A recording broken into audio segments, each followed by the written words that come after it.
Good evening, ladies. Come on in. I know you two get to be fancy while we get y'all into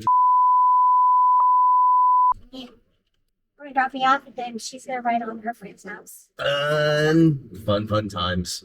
So you're playing all by yourself. This car makes me look far more interesting than I am, I assure you. Most of it, I was most of the big movies, right? Well, this was supposed to be the Tesla for like the Silicon Valley elites, but unfortunately, this is such a clown car that it really only makes sense if you're an Uber or Lyft driver, which for me is perfect, and it's helping me launch my startup. So it's Tesla related, actually. So the newest generation of custom car builders aren't pulling V8s out of junkyards anymore. They're buying total Teslas, Oh, and they're ripping out the batteries and the motors from them, and then going back to junkyards to buy classic cars.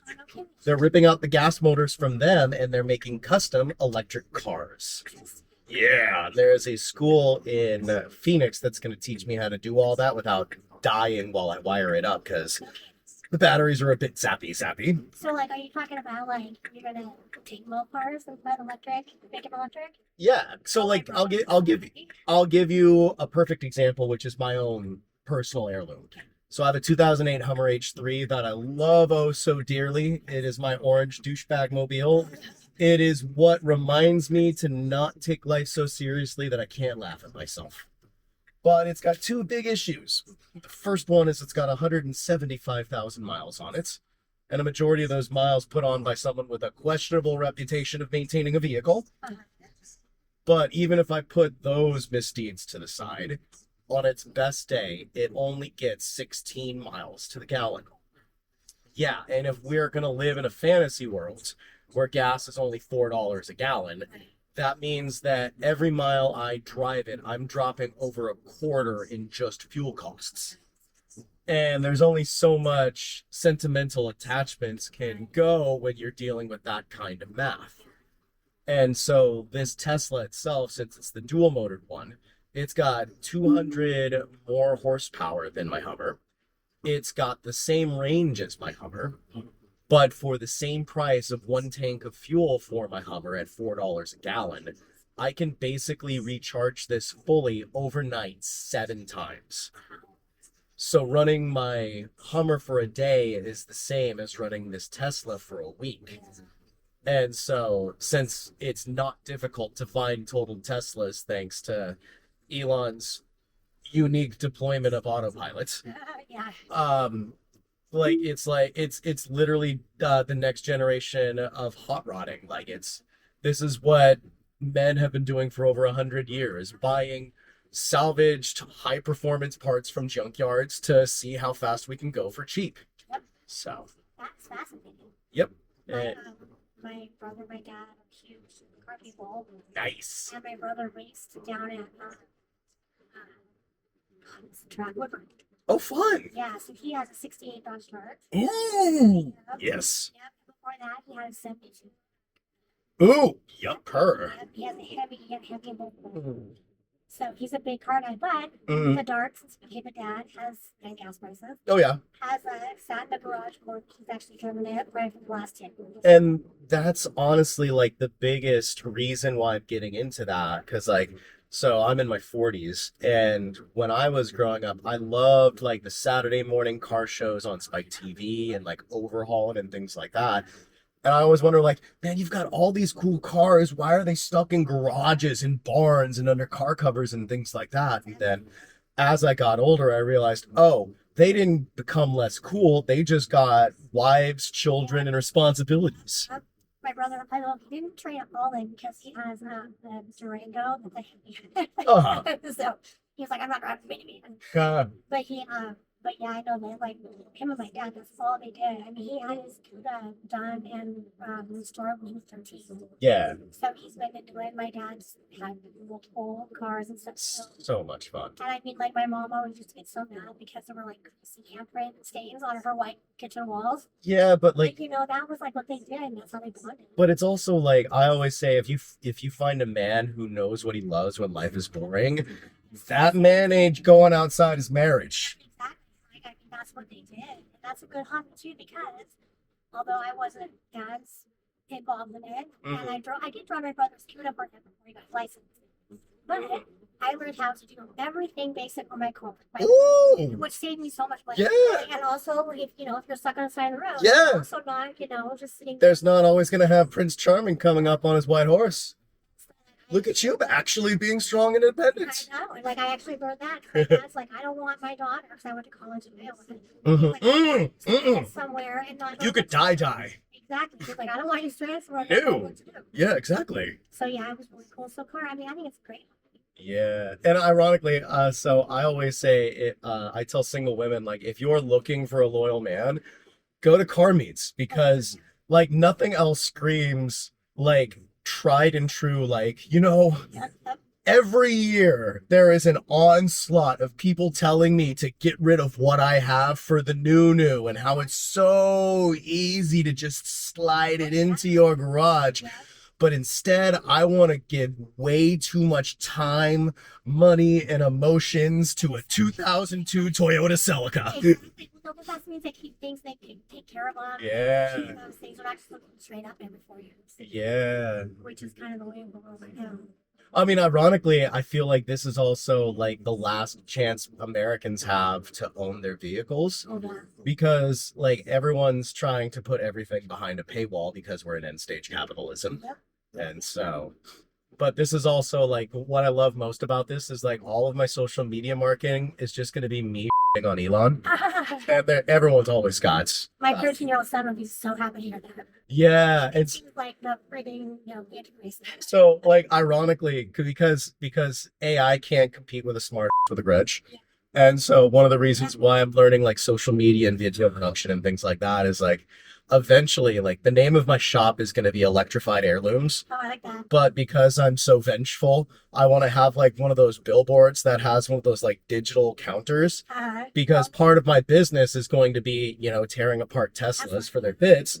And so I want to have a sign that says Tesla successfully euthanized, and I want an upticker on it. Yeah. Yeah, my son thinks of him and what's that? Zuckerberg, Altman, all the pros. Yeah, he's like, his biggest thing is like our government should not be controlled and financed by like 8 billionaires. Like that's not the way we're supposed to do this. Oh, 1,000,000%. And he's like, we should not have, political parties. It should be just run on your what you believe in, and you should have voted because they're Democrat or Republican. Look at the younger generation going full Bernie. I love to hear it. We missed such an opportunity. Oh my God. Have you got him onto Graham Pillman yet? No.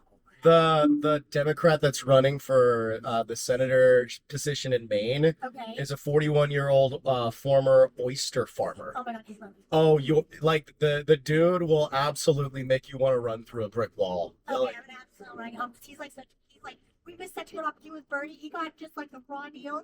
Oh no, 1,000,000%. Yeah. He would have been great, and like he loved Donnie. He was so happy. Oh, Team So Wrong. Yeah, he was so happy. He loved Newsom. He's like he's so over just all the other ones. He's like, yeah. I mean, he would want Donnie when he actually cried.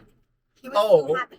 And like what I love so much about like this generation right now, because like the traditional, let's just call it the Fox News boomer generation, for lack of a stereotype, but we all know the stereotype. What they're having a problem realizing is that Gen Z is far better at keeping receipts than them. Oh, yeah.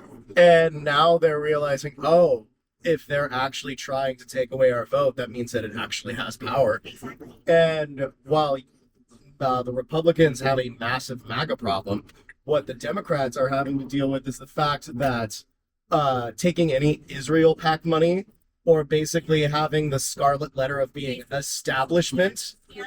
And that's like the interesting thing that's going on right now, because like their governor retired, or no, they like some like the governor didn't run for renewal or something like that, so she could run for the Senate seat against Graham Pillman, and she got like all the endorsements from like Chuck Schumer and all the establishment Democrats, and literally Graham Pillman, I think that's his name. It's Graham something with a P.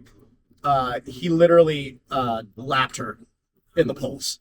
Well, my son found a website where you can actually type in the politician's name and it'll tell you how much money they've been given. Yeah, Yeah, and it's actually shocking. of course. Some of what you wouldn't expect, and that's a new received comment though. Like that's available now, and these kids Yeah. know how to find it. Well, ironically, one of the unintended consequences of AI is it's actually made a bit easier to find information because, 5 years ago, if you were trying to Google something, the top 5 pages are all sponsored ads, and Exactly. no one cares about what you want to buy when you're just looking for information. Right. My son is like, which is an interesting dilemma in my household. So my son is like, he's not anti-AI. He just feels like he's scared at what the potential could be when someone comes in and just gets like corrupted. Oh, yeah. And then my husband though is an AI executive. So it's like the two of them. And Well- my son is anti-capitalism and my husband's not. And so it's like, Well, like the big thing is I'm all like, how do we get back to the 1970s? right. Because in the 1970s, you could work a minimum wage job for 40 hours and be able to afford a very bare bones basic apartment, a bare bones vehicle, and still have a little savings to put away. Yeah, and so right now, the only thing that you can do is have wealth tax, and you also have to change the tax structure because obviously billionaires don't get paid in wages; they get paid in stocks. So you got to start taxing the stocks. Yeah. And like the big thing is that until there are regulations in place to stop the overreach from billionaires, there's nothing you can do. And if you don't want to stop the overreach from billionaires, then boom, we got universal income. Or that's the only thing that's left. No, he's my son is like, he's also very like a creative person too. Mm-hmm. And so he just worries about what AI is going to teach anybody who's in the creative field, And so here's what I will say to your son's defense on that. AI can never be art. Right, but he hopes that's the case. No. It will never. So AI art is basically like Diet Coke. Oh, So it can mimic things. but it's not the real thing. Yeah, because all AI knows how to do is mimic Right, and regurgitate. right. Because all AI has is its endeavor is to always be perfect. Yes. But- nothing creative is ever really perfect. Art is not supposed to It's be not supposed to. perfect. No. Art is the best definition of art I ever heard is art is the view of the world through the lens of someone else's eyes. And yeah, so like say for example, I am a video production student. And so I use AI a little bit. So like AI for me, it helps me level out my audio levels. For noise canceling, it's epic. To like read the content. Correct. Because once you take the person out of the content, it loses its soul. Yep. It's That- also my son, like in using it that way, he thinks that's fantastic. Yes. He worries about people who will like just But- corrupt it. No. So what I always say, there's this thing that I like to call the masquerade effect. And there's a lot of ways of talking about it, but the easiest way of thinking about it, like 20 years ago, did anyone really care about the guy in mom's basement who's calling up the talk radio show to squawk about his opinions on the world? No. 10 years ago, did anyone give a lick of opinion of someone who posted their opinions on social media but didn't have like a profile photo or like it was a meme or a photo of their dog? No. So humans inherently, by nature, are only going to trust things that people will put their face, their voice, and their name behind. And AI is just a better version of like make believe. Right. And that's like, my son is really good at picking out like he can like images and whatnot, Yeah. And she's like, as long as I can like educate myself and learn to like what to look for, like that's that makes it feel better. Mhm. But when we do film stuff on the top of the run. So the other thing my son likes to do, because he knows the AI learns from just Yeah. humans. Oh, But it's boys. Hold on. Oh, wait, never mind. I can just go over it. That's just Sorry, I actually got lost in our conversation. So, my son frequently like he beats Brock into like yeah. Brock actually gave my son he goes bite drop like he win. Like, Ah. and I told my son, I go, but here's the thing. I'm like, so when are we going to start us getting paychecks because you're teaching?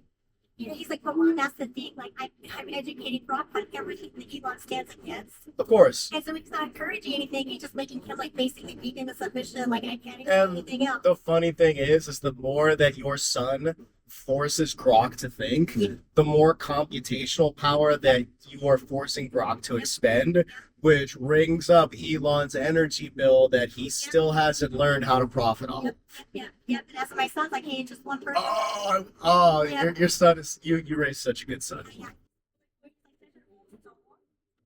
But he's just great. Like, he's a great human being. I'm so proud of you and your son. Well, thank you. I hope like my babies. I hope like the next generation. They're not like what you said. Like they're Yeah. People can be kind of like hard on them and they're spoiled and everything. But what is the new generation being told that hasn't been told to us as well too? I always say the turn always seems to happen when you start looking in the mirror and you start not recognizing your reflection. And then comes the grip of, oh my God, I haven't done everything that I wanted to do when I set out my life.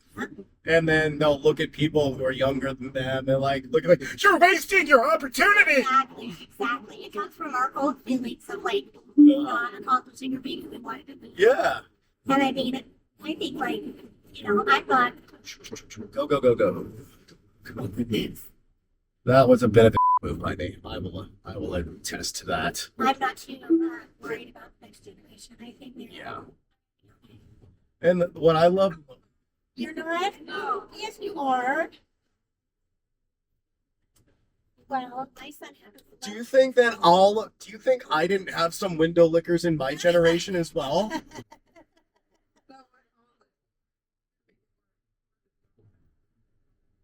But what's really going to come down to it is that if AI is genuinely going to take all of the entry level jobs, which is one of the biggest parts of the economy that's been hit right now, we're going to have to get to a universal basic income where we just start charging these corporations higher taxes and just redistribute it. Because if AI is literally going to take what used to be middle class jobs and replace them with quote unquote gig opportunities, there has to be a literal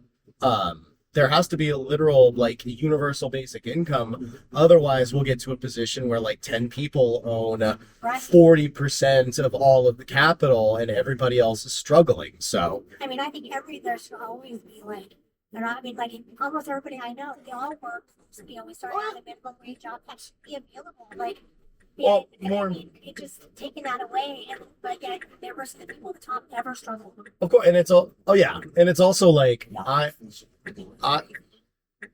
the best thing that I always said is that even if you try and outlaw history, history doesn't repeat itself, but god damn it, does it rhyme. Yeah. And we've blown right through the 1930s, and we're on literal French Revolution times. Oh, yeah.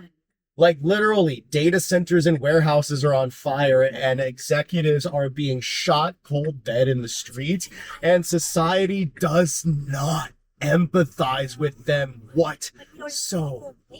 Yeah. It's correct. I mean, my husband and I, same lot, we never thought Mm-hmm. we would ever just hear this stuff on a daily basis. It's just, and it just makes you look back on all the years when Obama was there, and I think, God, I mean, how I was that. But I mean, Jesus Christ, he had the audacity to do the unforgivable act of wearing a tan suit. Oh my gosh, and he also played basketball, and the contract was smoking outside. So put him hanging for that stuff. Although the what I love most about the one thing that Donald Trump has done in his second presidency is he has fully ripped off the veil of the quote unquote ethical billionaire. Yes. Because, like, remember, it wasn't even 10 years ago Yeah. where we were saying things like, oh, Jeff Bezos isn't going to change anything at the Washington Post. He's one of the richest people in the world. What would he need more money for? Right. Because the rich people in the world still aren't richer.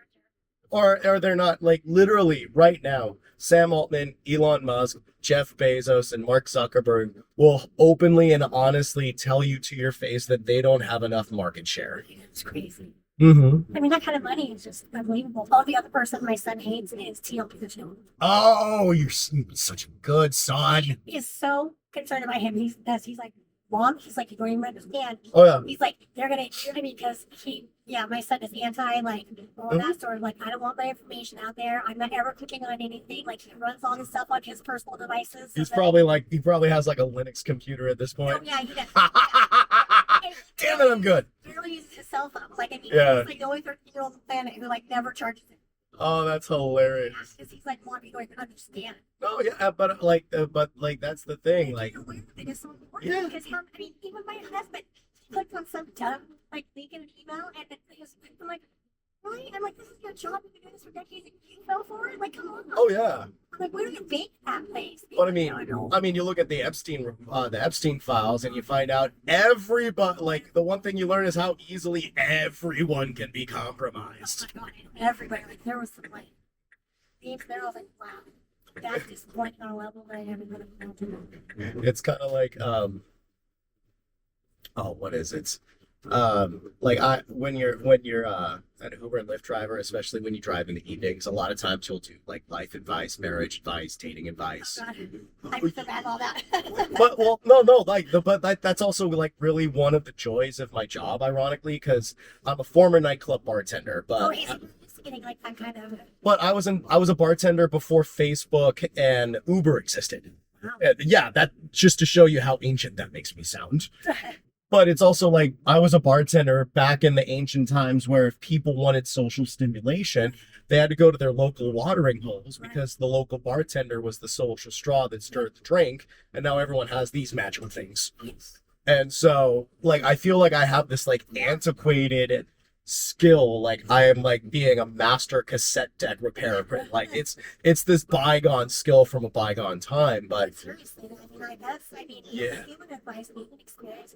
yeah, but it also like it's giving me the opportunity. So I film what's called like taxi cab confessional style content. Yeah.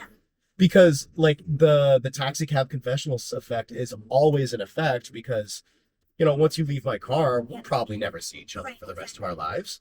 Exactly. But you also have no, you are under no obligation to impress me because I'm just your Lyft driver. Yeah. No, it's like a face like a human, Mhm. but one thing you don't have to worry about the judgment. Yeah. And I always, if you have like these opportunities to just chop it up with complete random strangers, like these are the things that actually give you a feeling of community. And I will be Portland proud till I'm in the Portland ground. So any small thing I can do for the Rose City is mine. Like love work together. I've got a Portland tattoo. I have the exact opposite.